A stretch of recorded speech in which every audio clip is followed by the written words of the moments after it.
அலை கடலான திரண்டு வந்து ஆர்ப்பாட்டமே இல்லாமல் இங்கு அமைதியாக அமர்ந்திருக்கும் என் ரசிக பெருமக்களே, மறக்காம சர்ப்ரைஸ் பண்ணுங்க. Thank you. Excuse me sir, நான் கனையாழி பத்திரிக்கையில இருந்து வரேன். டைரக்டர் பாக்யராஜ் சாரை கொஞ்சம் பேட்டி எடுக்கணும். கொஞ்சம் சேர்ல உட்காருங்க, இந்த ஷாட் முடிஞ்சான்னு கூப்பிடுறேன். பரவாயில்ல சார், நிக்கிறேன். என்ன சார், ரெடியா? Ready. Shot ready sir. Action. இப்படி முக்கி முக்கி அழுதுகிட்டு இருந்தா பிரயோஜனம் இல்ல. வாயை திறந்து பதில் சொல்லமா? சோளக்காட்டுக்குள்ள நானும் அவரு பேசிட்டு இருந்தது உண்மைதான். ஆனா அங்க சத்தியமா எந்த தப்பு நடக்கல. என்னையா இது? சோளக்காட்டுக்குள்ள போனாங்களா? ஆனா எந்த தப்புமே பண்ணலையா? எவையா நம்புவான் இத? சரி சரி, தப்பு பண்ண வேணா வச்சுக்குவோம். பஞ்சாயத்துல கூட்டா தைரியமா வர வேண்டியதானே. அவன் ஏமா ஊரை விட்டு ஓடனா? நீங்க ஏதாவது பண்ணிடுவீங்கன்னு பயந்துதான் அவர் ஓடிட்டாரு. நாங்க ஏதாவது பண்ணிருவோம்னா? அவன் என்னவோ பண்ணிருக்கான், அதான் ஊரை விட்டு ஓடிட்டான். ஏன் பாயிண்ட்? இதுக்குதான் நீங்க பஞ்சாயத்துக்கு வேணுங்கிறது. கொக்கி போட்டுல பிடிக்கிறீங்க. நடக்காத ஒண்ணு நடந்ததா சொல்லி ஏன் இப்படி எல்லாரும் என்ன கேவலப்படுத்துறீங்க? இந்த ஊர்ல யாருக்குமே என் மேல் நம்பிக்கை இல்லையா? ஊரான பெரிய ஊரு. இந்த ஊர்ல இருக்கிற 3000 பேர் கொஞ்சிருங்க. இப்படி எல்லாம் கேட்டோம்னா அந்த பொண்ணு பதில் சொல்லாது. அவளை வேற மாதிரி விசாரிப்போம். அப்படி சொல்லு போஸ்ட்மேனு. போஸ்ட்மேனு ஏதோ வித்தியாசமா விசாரிப்பார் போல் இருக்கு. கவர்மெண்ட் உத்தியோகம் இல்ல, அவர் கேள்வி ஒரு டைப்பா இருக்கு. கேளு கேளு. யாராவது ஒரு பத்தினி பேர் சொல்லுங்க. பத்தினியா? ஆமா சார், நம்ம நாட்டுல நிறைய பத்தினி இருக்காங்கல்ல, யாராவது ஒருத்தர் பேர் சொல்லுங்க. அப்பா அங்க கேக்குறேன் எங்க கேக்குறேன்? பரவாயில்ல, நீங்க சொல்லுங்களேன். அதுல ஏதோ விஷயம் இருக்கும் போல இருக்கு, சொல்லுங்க. பத்தினியா? கண்ணகி. அப்புறம் அப்புறம் சீதா. நீங்க யாராவது ஒருத்தர் பேர் சொல்லுங்க. நான் தானே பத்தினி. பத்தினி நலாயினி. நலாயினி. வேற ஒரு பேர் சொல்லுங்க. வேற வேற யோ எங்க அவன் போயிட்டான். போயிட்டானா? யோ நீ சும்மா தானே இருக்கிற, நீ சொல்றது பத்தினி. சாவித்திரி. அப்புறம் சத்யானுஸ்ரீயா? இன்னொன்னு சொல்லுங்க. மீராபாய். அப்புறம் யோ விட்டா நாங்க சொல்லிக்கிட்டே இருப்போம், விஷயத்துக்கு வா. பத்தினின்னு சொன்னதும் இத்தனை பேருக்கு பேர் சொன்னீங்கல்ல, யாராவது ஒருத்தராவது உங்க அம்மா பேரு இல்ல உங்க சம்சாரத்து பேர் சொன்னீங்களா? பத்தினி. பத்தினி. ஆமா ஐயா, பத்தினி தான். ஏன் உங்க அம்மா பத்தினி இல்லையா? இல்ல உங்க சம்சாரம் பத்தினி இல்லையா? என்னத்த வந்து போய் உங்க அம்மா மேலயும் உங்க சம்சாரத்து மேலயுமே உங்களுக்கு நம்பிக்கை இல்ல, அப்புறம் அந்த பொண்ணு சொல்றது எப்படி நம்ப போறீங்க? நீ போமா. வரங்க. மீனாட்சி அம்மா, பத்தினின்னு சொன்னது உங்க வீட்டுக்காரரு யாரோ ஒருத்தி பேர் சொல்றாரு, அப்படின்னா நீங்க என்ன அர்த்தம்? அதானே ஐயா, 30 வருஷமா அவன் கூட நான் பொண்டாட்டியா வாழ்ந்துகிட்டு இருக்கேன். பத்தினின்னு சொன்னதும் டக்குன்னு என் பேரை சொல்ல வேண்டியதுதானே? அது யார்? என் மீனாபாய். அவராவது ஒரு பொண்டாட்டிக்காரரு பரவாயில்ல, நீ கிட்ட கேட்டுக்க நாங்க 2 பேர் பார்த்தாதுன்னா 3வது சாவித்திரி வேறையா?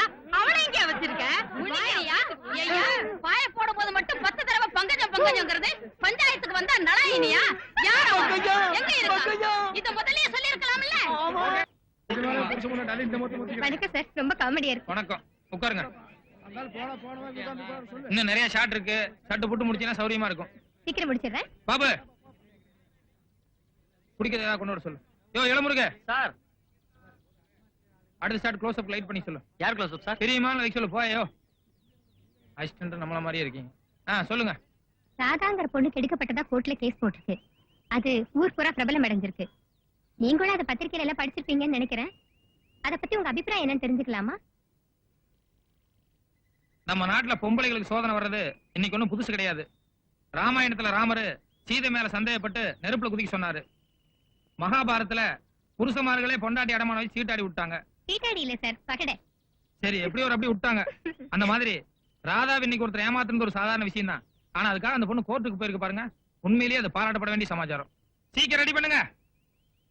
ராதா கோர்ட்டுக்கு போனது பாராட்டப்பட வேண்டிய அளவுக்கு அப்படி என்ன சார் பெரிய சமாச்சாரம்? என்னம்மா இது, நீ ஒரு பொம்பளையா இருந்துட்டு இப்படி எல்லாம் கேக்குற? ராதா நினைச்சிருந்தா தான் கர்ப்பமானதை மறைச்சிட்டு வேற யாரையா கல்யாணம் பண்ணிட்டு போயிருக்கலாம். ஆனா தனக்கு நேர்ந்த அவமானமும் பாதிப்பும் அடுத்த பொம்பளைகளுக்கு வரக்கூடாதுங்களுக்காகவும் அடுத்த ஆம்பளைகளுக்கெல்லாம் இது ஒரு பாடமா இருக்கட்டும் தான் கோர்ட்டுக்கு போயிருக்கா. அப்ப அது பாராட்டப்பட வேண்டிய சமாச்சாரம் இல்லையா? சோ உங்களை பொறுத்த வரைக்கும் இந்த கேஸ்ல ராதாவுக்கு தான் வெற்றி கிடைக்கணுங்கிறது உங்க அபிப்பிராயம் இல்லையா? ராதாவுக்கு வெற்றிங்கிறது இந்த கேஸோட தீர்ப்பை மட்டும் வச்சு அது கிடைச்சிட போறது இல்ல. என்னைக்காவது ஒரு நாள் அந்த ராஜா திருந்தி இவகிட்ட மன்னிப்பு கேட்டு மனைவியை ஏத்துக்கணும். அன்னைக்குதான் உண்மையிலேயே அவ ஜெயிச்ச மாதிரி. சார், நான் உனக்கு கேக்குறேன், தப்பா நினைச்சுக்க மாட்டீங்களா? நான் பொதுவாவே யாரையும் தப்பா நினைக்கிறது இல்ல. அதுலயும் நீங்க பத்திரிக்காரங்க, அப்புறம் கசமுசன் ஏதாவது எழுதுவீங்க. இஷ்டம் போல கேளுங்க. அபிப்பிராயம் சொல்றதுன்னா யாராவது ஒருத்தர் பக்கம் தான் சொல்லணும். முதல்ல நான் கேட்கும்போது ராதாவை பாராட்டினீங்க, கடைசியா நான் கேட்கும்போது ராஜா திரும்பி ராதாவை கல்யாணம் பண்ணிக்கணும்னு சொல்றீங்க. யாராவது ஒருத்தர் பக்கம் சப்போர்ட் பண்ணுங்க சார். நியாயமான கேள்விதான். அம்மா, கூட்டும் சாமியும் தனித்தனியா இருந்தா யாருக்கு புண்ணியம்? அது ரெண்டும் ஒன்னா சேர்ந்தா தானே வீட்டுக்கு பாதுகாப்பு. ராதாவுக்கா இல்லனாலும் அவ வயித்துல ஒரு குழந்தை இருக்கு. நாளைக்கு அதுக்கு ஒரு அப்பா பேர் அவசியமா தேவைப்படுது. அதுக்காக தான் அவங்க 2 பேரும் ஒன்னா சேரணும்னு ஆசைப்படுறேன். Okay sir. இந்த கேஸ் சம்பந்தமா நீங்க வேற ஏதாவது சொல்ல நினைக்கிறீங்களா? வேற கொஞ்சம் செக்ஸியா இருக்கும், பரவாயில்லையா? பரவாயில்ல, சொல்லுங்க சார். கட்டி பிடிக்கும் போது சார், கட்டி பிடிக்கும் போது ஆம்பளையும் பொம்பளையும் ஒன்னா சேர்ந்தா கட்டி பிடிக்கிறோம். ஆனா கற்புங்கிற கட்டுப்பாடு வரும்போது ஆம்பளை மட்டும் தனியா காணாம போயிடுறான். என்னைக்கு அந்த கட்டுப்பாட்டுக்குள்ள ஆம்பளை வந்து சேரானோ அன்னைக்குதான் அந்த பிரச்சனை தீரும். என்ன சார் இது? இவ்வளவு அழகான மேட்டர், இது போய் செக்ஸ்னு சொல்றீங்களே? செக்ஸும் ஒரு அழகான மேட்டர் தாம்மா. ஆனா அதை நம்ம இன்னும் சரியா புரிஞ்சுக்க.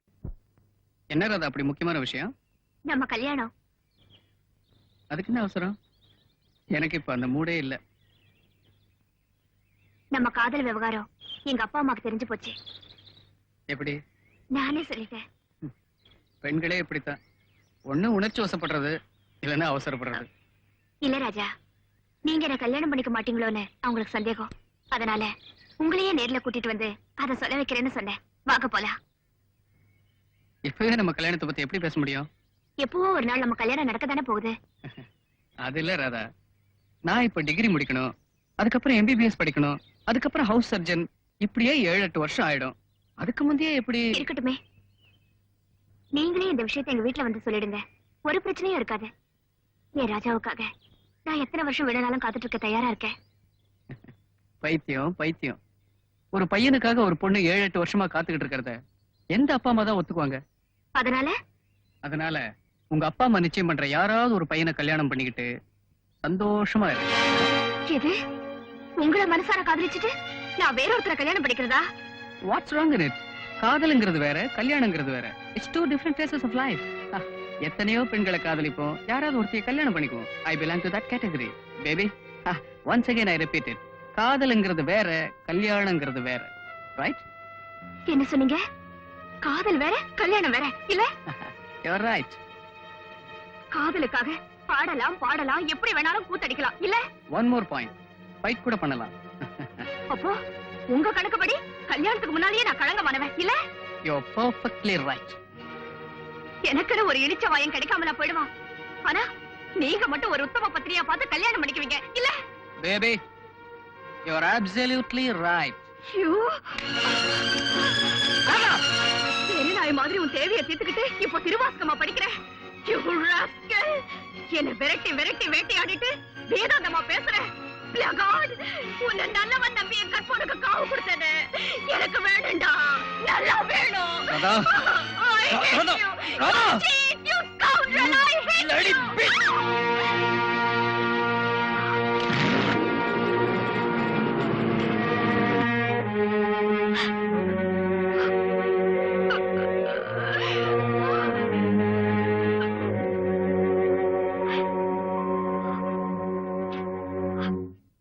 நான் சொல்வதெல்லாம் உண்மை, உண்மையை தவிர வேறில்லை. மிஸ்டர் தயாநிதி, உங்களுக்கு திருமணமாகி எத்தனை ஆண்டுகள் ஆகின்றன? 23 ஆண்டுகள். உங்கள் மனைவியின் பெயர்? திருமதி பத்மாவதி. எத்தனை குழந்தைகள்? ஒரே ஒரு மகன். பெயர்? ராஜா. அதோ அந்த குற்றவாளி தானே? குற்றவாளி என்பது தவறு. இந்த வழக்கை பொறுத்தவரையில் அவர் என் கட்சிக்காரர், என்னை பொறுத்தவரையில் அவன் என் மகன். அவரை நீங்களா உங்கள் வயிற்றில் வைத்திருந்தீர்கள்? ஆண்கள் வயிற்றில் கர்ப்பப்பை கிடையாது. ஆகவே என் மனைவிதான் என் மகனை பெற்றெடுத்தாள். அவரை உங்கள் மனைவிதான் பெற்றெடுத்தார் என்பது உண்மை. ஆனால் அவர் உங்கள் மகன் தான் என்பதற்கு என்ன ஆதாரம்? What nonsense you are talking? Don't lose your sense in the court. Mister Dayanidhi, ராஜாவை உங்கள் மனைவிதான் பெற்றெடுத்தார் என்பதை நான் மறுக்கவில்லை. ஆனால் ராஜாவுக்கு நீங்கள் தான் தந்தை என்பதற்கும் உங்கள் மனைவியோடு நீங்கள் கொண்ட உடலுறவின் காரணமாகத்தான் அவர் உருவானார் என்பதற்கும் யார் சாட்சி? என்ன ஆதாரம்? கடிதங்கள், புகைப்படங்கள், எக்ஸெட்ரா எக்ஸெட்ரா ஏதாவது வைத்திருக்கிறீர்களா? இந்த கேள்வியை என் மனைவியிடமே கேட்கலாம். எந்த மனைவியின் தன் கணவனுக்கு பாதகமாக பதில் சொல்ல மாட்டாள். இந்த உண்மை தெரியாதா உங்களுக்கு? You are insulting me. Don't lose your temper. Mister Dayanidhi, இப்பொழுது நீங்கள் சாட்சியாக நிற்கிறீர்கள். வழக்கு என்று வந்து கூண்டிலே ஏறி நின்று விட்டால் வக்கீல் கேட்கும் கேள்விகளுக்கு பதில் சொல்லித்தான் ஆக வேண்டும். என் கேள்விக்கு நீங்கள் மட்டுமல்ல, எந்த கணவராலும் பதில் சொல்ல முடியாது. யுவர் ஆனர், தான் பெற்ற குழந்தைக்கு தகப்பன் யார் என்பதை ஒரு தாயால் மட்டுமே நிர்ணயிக்க முடிகிறது. அந்த தாய் சொல்லித்தான் பிள்ளைக்கு அப்பாவை தெரிகிறது. கணவன் என்ற ஆணுக்கும் மனைவி என்ற பெண்ணுக்கும் நடக்கின்ற உடல் உறவுக்கு அவர்களை தவிர வேறு சாட்சி இல்லை. மனித சிருஷ்டியில் ஆணுக்கு பெண்ணும் பெண்ணுக்கு ஆணுமே சாட்சி. இதில் யார் ஒருவர் பொய் சொன்னாலும் உண்மையை சொன்னாலும் அதை நிரூபிக்க ஆதாரங்கள் இல்லை. மிஸ்டர் தயாநிதி, உங்கள் மகன் ராதாவோடு உடலுறவு கொண்டதற்கான சாட்சியங்கள் கேட்டீர்களே, ராஜா உங்களுக்கு பிறந்த மகன் தான் என்பதற்கு நான் கேட்ட சாட்சியங்கள் எங்கே எங்கே கொடுக்க முடிந்ததா உங்களால்? ஆனால் ராஜா ராதாவோடு உடலுறவு கொண்டது உண்மை என்பதை நிரூபிக்க நான் கொடுக்கும் சாட்சியம் இதோ.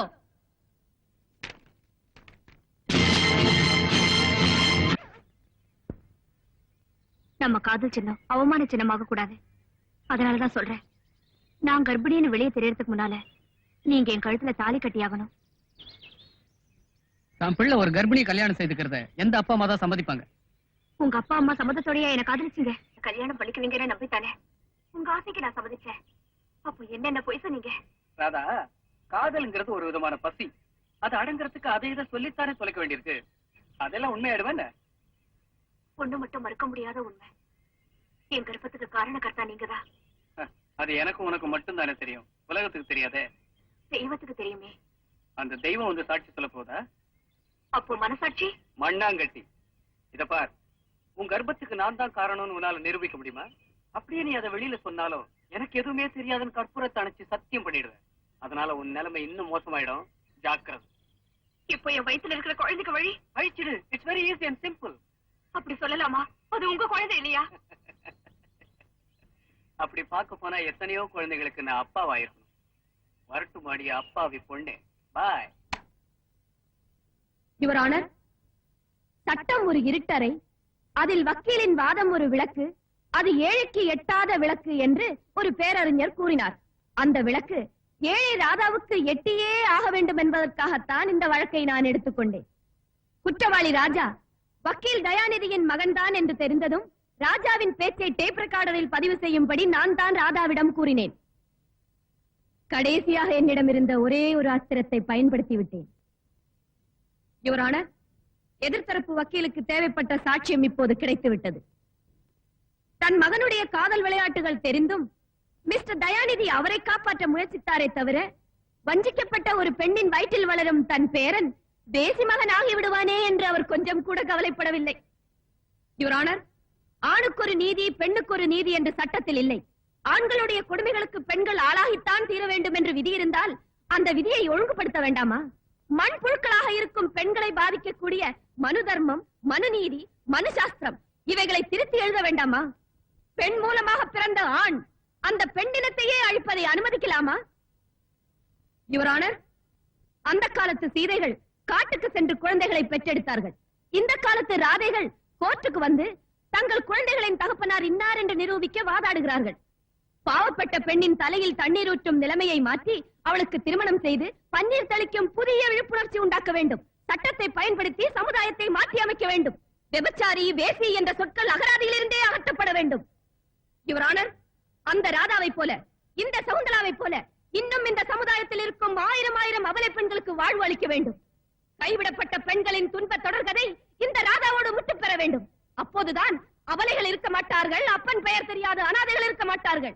யுவர் ஆனர், வாதியின் வக்கீல் என்ற முறையிலும் வஞ்சிக்கப்பட்ட பெண்களில் நானும் ஒருத்தி என்ற காரணத்தாலும் கனம் கோட்டார் அவர்களை கைகூப்பி கேட்டுக் கொள்கிறேன். நிரபராதியான என் கட்சிக்காரருக்கு நீதி வழங்குங்கள். நிர்மலமான அந்த இளம் பெண்ணுக்கு வாழ்வு கொடுங்கள். அவள் வயிற்றில் வளரும் பூந்தளிரை புனிதப்படுத்துங்கள். Your honour, புனிதப்படுத்துங்கள்.